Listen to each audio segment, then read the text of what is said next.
আজকে আমি আপনাদের সাথে একটি ডেইলি ব্লগ শেয়ার করব। সারাদিন কি করলাম, কি খেলাম, কি খাওয়ালাম মানুষকে, তো সেটা নিয়ে থাকছে আজকের এই ভিডিওটা। তো চলুন শুরু করা যাক। হ্যালো এভরিওয়ান, আসসালামু আলাইকুম, welcome back to my new আজাইরা লাইফে। তো আজাইরা লাইফ মানে মজা মাস্তি, খাওয়া দাওয়া ইত্যাদি সব কিছু মিলিয়ে। তো সকালে নাস্তাটা একদম মজাদার একটি খাবারের সাথে শেষ করলাম। এখানে ছিল আলু ভর্তা, ডাল এবং ডিম ভাজি, তার সাথে আম্মু যে মুরগির মাংস রান্না করতেছিল তো সেটা নিয়ে নিয়েছিলাম। এবং খাওয়া দাওয়া শেষে তাড়াতাড়ি করে ঝটপট করে আমার ফোনটাকে চার্জে বসিয়ে দিয়েছি, যেহেতু সারাদিন ভিডিও করতে হবে। অ্যান্ড খাওয়া শেষে আমি যার বাসায় কাজ করি তাকে তো খাবার দিতেই হবে, এ অবলা মানুষটাকে আগে খাবার দিয়ে দিই। কিছুদিন আগে একটি কথা ভাইরাল হয়েছিল না, যে বিলাইকে মানুষ ভাবে না আমি তার সাথে মিশি না, তো সেরকমটাই আর কি বললাম। তারপর এখানে আমি একটি পোষা প্রাণী ছিল আর কি, মাছি, তাকে আমি পালি, তার নাম হচ্ছে আপনার পিকু। তো তাকে একটু হাঁটাচলা করাচ্ছিলাম। তারপর হাঁটাচলা করতে করতে এখানে দুপুরের খাবারটা শেষ করে ফেলি, বেগুন ভর্তা, করলা ভাজি এবং মুরগির মাংস দিয়ে। তারপর আমাদের বাসায় একটি গেস্ট এসেছিল। গেস্ট আসার পরে বাচ্চাটা একটা ঝাক্কা নাকা একটি ঘুম দিয়েছিল এবং সেই ঘুমের 12টা বাজাতে আমি উপস্থিত হয়ে গেলাম তার সামনে।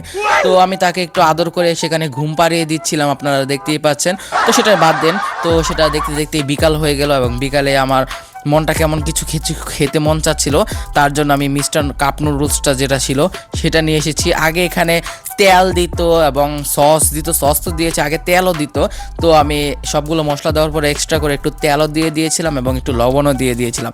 তারপর ফুটন্ত গরম পানি এনে ঢেলে দিয়ে সেটাকে ঢাকনাটা দিয়ে ঢেকে দিয়েছিলাম। অ্যান্ড সাথে আমি একটি ডিম ভাজি করে নিয়েছিলাম।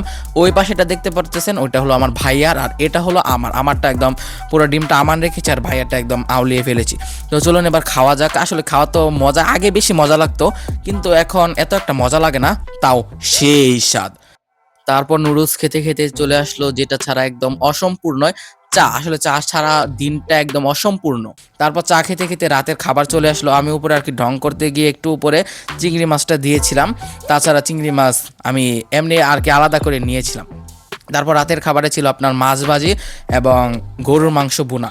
তারপর আপনার তো রাত্রে খাবার দাবার খেয়েছি 10টার দিকে। তারপর 2টা 1টা 1:30টার দিকে একটু খিদা পাচ্ছিল, তো ফ্রিজে সসেস ছিল এবং কিছু চিংড়ি মাছ ছিল, তো সেগুলোকে শুকনো মরিচ, লবণ এবং জিরার গুঁড়া দিয়ে ভালো করে মেখে খেয়ে নিচ্ছিলাম। তো খেতে খেতে আজকের ভিডিওটি এখানেই শেষ করতে, সবাই ভালো থাকবেন।